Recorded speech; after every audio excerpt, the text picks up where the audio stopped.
ভিডিওটা ছাড়তে একটু দেরি হয়ে গেল। ভিডিওটা হচ্ছে কাল সন্ধ্যাবেলা আমার ছোট মেয়ের জন্মদিন গিয়েছে কাল। তোমরা তো জানো এর আগে একটা ভিডিও ছেড়েছিলাম, মার্কেট করেছিলাম ওর জন্য। তো তোমাদের তো বলেছিলাম যে আমার ছোট মেয়েটার জন্মদিন। যাই হোক, কাল সন্ধ্যাবেলায় ছোট্ট একটা কেক কাটা হয়েছে, কাউকে দাওয়াত দেওয়া হয়নি। তবে ও গলিতে যাদের সঙ্গে খেলাধুলা করে তাদের মধ্য থেকে ও ওর পছন্দ অনুযায়ী যাদের সঙ্গে একটু বেশি মেলামেশা করে 4জন বন্ধুকে দাওয়াত দিয়েছে। আর এই যে ছোট্ট একটা কেক আনা হয়েছে, আর আমি ওদের পছন্দ মতো খাবার রান্না করে দিয়েছি।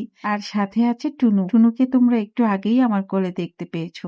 আজকে টুনু এসেছে দিদির জন্মদিনে। যাই হোক, সব থেকে বেশি মজার ছিল এই টুনু। টুনু ব্যাপারটাই আমার কাছে ভালো লাগে, তাকে কোলে নিতে আমার খুবই ভালো লাগে। সেই কারণে ওদের বলেছি এবার আসলে 2-3 দিন থাকতে হবে, তো ওরা একটু হাতে সময় নিয়েই এসেছে। তো যাই হোক, এদিকে কিন্তু আমাদের কেক কাটার কাজটা শুরু হয়ে গেছে। আর যেহেতু ছোট্ট আয়োজন, আমরা নিজেরাই, রাতও হয়ে গেছে। আর অহনার স্কুলের একজন বান্ধবী এসেছে, এই যে অহনার সাথে বসে আছে দেখতে পাচ্ছ।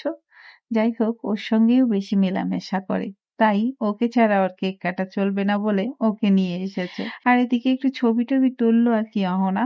যাই হোক, আর এই যে যাকে দেখতে পাচ্ছ, এটা হচ্ছে আমার পরী সৈয়দা জাইফা, আমার বাড়ি এলি। দেখতে পেয়েছো?